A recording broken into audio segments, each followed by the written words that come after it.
The Minnesota Timberwolves take Game 3, 102-97. A phenomenal second half performance from Anthony Edwards. I think a phenomenal fourth quarter from Rudy Gobert. I think he changed the game a lot. Rim protecting, getting offensive boards and tips and things of that nature as well. The Timberwolves finally showed their peak, what they could be in the second half. Kwab, let's go straight to the box score. For the Warriors, Jimmy Butler had 33, 7, and 7. Kuminga with 30 and 6. Buddy Hield had 14 points. That's pretty much everybody who scored the basketball, it felt like. Hey, And yo. T-Wolves, again, like I said, Anthony Edwards with 36, 4 and 4. Julius had a triple-double. And J.D. McDaniels with 15 points, 6 rebounds. Honestly, listen, the Wolves get all the credit in the world for going on the road and winning a playoff game. I think we should give the Warriors some credit here. I think they played as well as they could have played with the circumstances. Yep. Missing someone like Steph Curry, missing your whole offensive engine, the number one option on your team, the best shooter in the world. I think Steve Kerr developed a strategy where they were just attacking the basket, attacking the paint. They did not hit a single three in the first half, Kwab. What year is this? Insane. Changed in the second half. But definitely an emphasis to get the ball to Jimmy Butler's hands. Jimmy became a scorer. He was Miami Jimmy for about 42 minutes, 43 minutes of the game until the end. Just weren't able to pull it out. But shout out to the T-Wolves, man. Anthony Edwards, I mean, has been struggling for a while now, man. It feels like he hasn't really had a good game up until the second half of this game. And he got going by playing off ball a little bit. Backdoor cuts 2 times in a row. Julius Randle's with the assist. Easy layups, and I think once you see the ball go in the hoop, they say this all the time, when free throws sometimes get you going. I think for Anthony Edwards, he had 2 layups off of cuts, slashing cuts to the rim. I kind of got him going. You saw the confidence. You saw him more sure of himself. And when Anthony Edwards gets into the zone, man, he's one of the best players in the league, and maybe eventually the face of the league. Oh God, the face of league talk. To start props to the Warriors, man. Like you said, the game plan that they had, attacking the rim with the personnel you have, that's what you have to do. Like, you don't have Curry, so of course your 3-point shooting should be down. And you saw like Jimmy Butler and Kuminga like attacking the rim at like a high rate, and the score at the around the third quarter was so low. I remember looking at that, I was like, this is like sometimes it feels like a first quarter score in some games. Like it was so low, just because they weren't, like you said, they didn't hit a three for until the second half. And the Timberwolves, I think they were 6 for. Yeah, 5, I think. They had 5. Oh yeah, 5. Yeah, it was very low, right? So, and throughout the course of the game, it was a close game throughout, and then that's, to me, that's props to the Warriors, because being down Curry is so big. And they had a chance to actually win this game, and Anthony Edwards just turning up in that second portion of the second half was what led them to victory. Like you said, Since to him that dunk, man, my God. that's sometimes you need, like you said, you need to see the ball go in the hoop, and by any means necessary. And when he gets on that jump pad, the 2 feet jump pad, and he just elevates. It's crazy. Unbelievable. I mean, the Warriors made a conscious effort to kind of guard the 3-point line.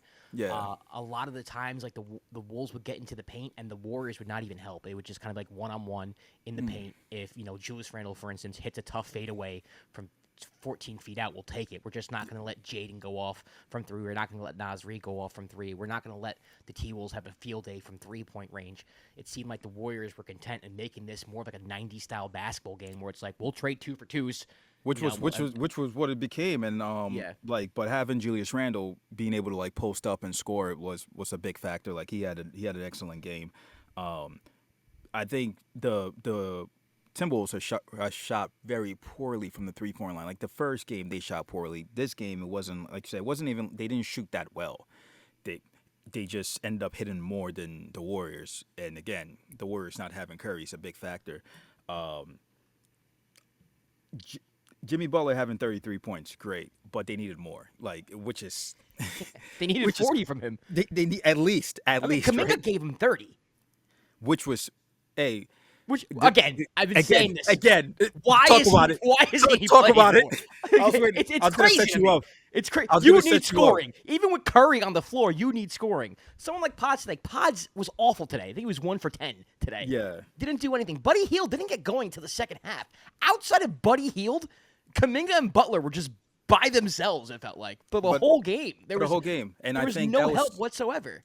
that's like you've talked about this before when you were like, why isn't he playing? But you see this game where significantly like how he helped the team because he was put in positions where he could be effective, which was going downhill, attacking the rim, and taking an open three if it's there, but not forcing shots. So he played smart on his part, but he was put in positions not to fail. So it worked out for him. But 30 points off the bench that's. You know what I mean? Lot. You know, you can kind of, I don't know, he can maybe help. I don't know. Like, him being out the rotation completely has been like, to us. And he played better defense crazy. today. Warrior fans are in our comments sometimes, and they said he seems lost on offense sometimes, and his defense isn't always off the par. But I think today, overall, the Warriors in general just were fantastic on the ball pressure. A lot of times, the T-Wolves just could not get into any offense whatsoever, and it just kind of resorted to like Julius Randle trying to back someone down, Anthony Edwards in the first half forcing his way into the paint into a difficult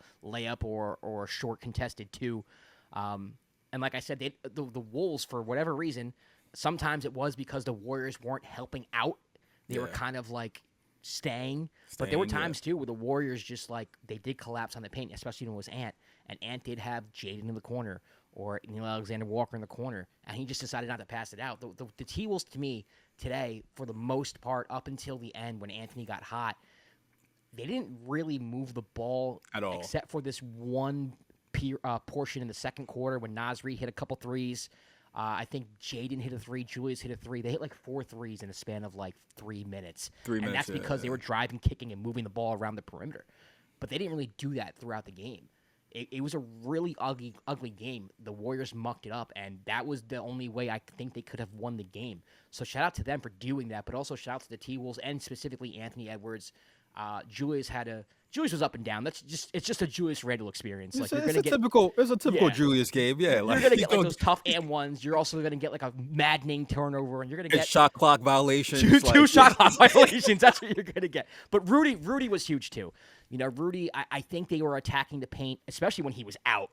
Yeah. Jimmy was going to the paint at will. But even with Rudy there, they were going to the paint. But the second half, it changed. It was a different dynamic. Because I think once he had 4 fouls, he was in foul trouble. And then once it became like the second half of the fourth quarter, 4 fouls doesn't mean much anymore, and he could be Rudy again. Yeah. And I think Rudy was a big key into what they were doing in the second half. I mean, he's been a big key all playoffs for them, like how he's been playing. 13 rebounds, like you need that, and like you said, he deters so many shots. Like it might not show up on the stat sheet, like him getting a block, but there were a bunch of like layups that Jimmy missed and other players missed just because he was in the vicinity, and that's what you basically want from him, which is good. Like you talk about that stretch where they had where they were moving the ball and they were hitting threes. That looked more like the effective like Timberwolves offense that we saw the previous series against the Lakers, where they were driving and kicking, moving the ball. There was more movement. That's when they're playing like that. They look like they look really good. They look like they can win the West. Yeah, they look like, you know what I'm saying. They look. But then they go like there's too many moments this game where it was like a lot of 1-on-1. Like I think that's something like me and you both we get like when we watch the game we hate when it's just. Yeah, especially when like stale basketball. Right, especially when the Warriors like are playing really good perimeter defense, right? And it's hard to kind of penetrate that. You gotta figure something else out, you know? The Warriors on the other end, they were running inverted pick and rolls with Pods and Jimmy the whole time, and Jimmy would just find a way to get to the paint. It was kind of easier for them, and then the T-Wolves went zone and kind of mucked it up a little bit.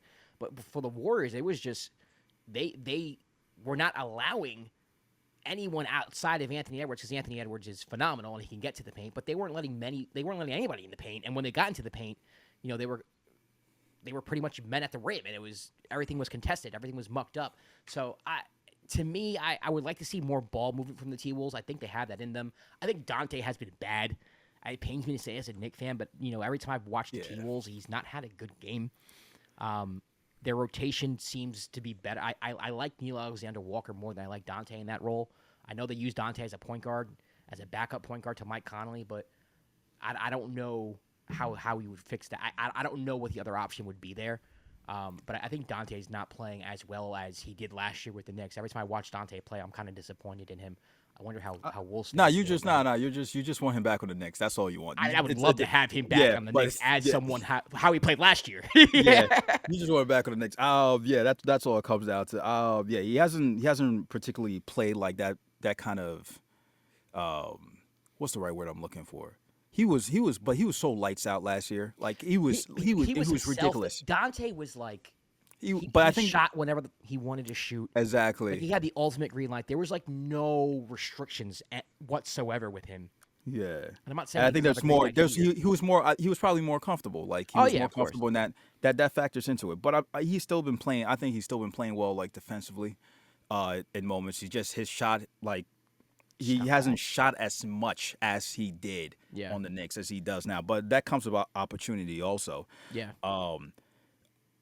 To me, like you said, it comes down to the T-Wolves. Like we talk, Anthony Edwards, this whole season has shot a lot of threes. Yes, like a lot of threes. He was a league leader in three-pointers made this year, which is an impressive feat for somebody that didn't come in the league as a 3-point shooter. Right. But we saw throughout this game, like the time he got going was when he was getting to the rim. Yes. And when he was like you said, playing off ball, like he had a couple of catch and shoots which were perfect. Like, but when he got going and the team got going, is when he was able to like look cuts to the rim, the dunks, even the dunk attempt, the other attempt that he missed, the two-hander that he missed. You could tell it got his teammates going also, and that got the whole team going. And even though the Warriors don't have Curry, this is still a very dangerous team. Like especially at home. So the Timberwolves have to be very careful because they could have lost this game and been down 2-1. Yeah, I agree.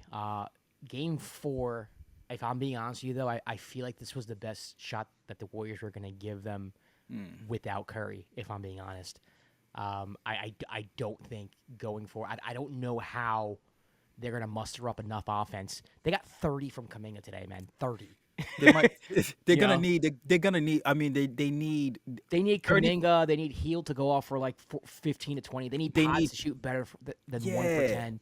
Like, they need Moody to they need like at least double figures from and not just double figures, like good percentage shooting from like all these players that they haven't really counted on for the whole year. It's a necessity. Even they're also gonna need Draymond to stay in the game and be like Game 7 Draymond from when they played the Rockets. 2016, they lost. It's like not that guy. That guy's I don't know where that guy is. That guy might not. I don't know if he's still. No, there, but he needs to. He said it himself. He needs to score more.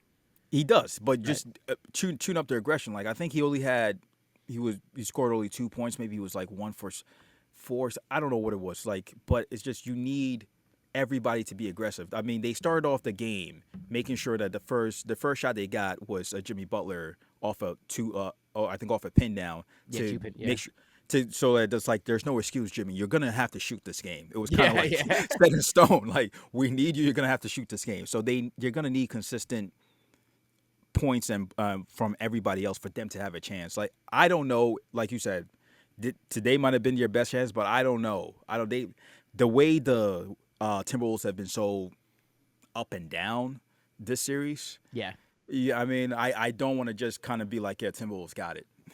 Yeah, I mean, obviously that's why they play the games, right? I mean, for me though, when I'm picturing like what they can do. I mean, again, Jimmy had 33 today. Kuminga had 30.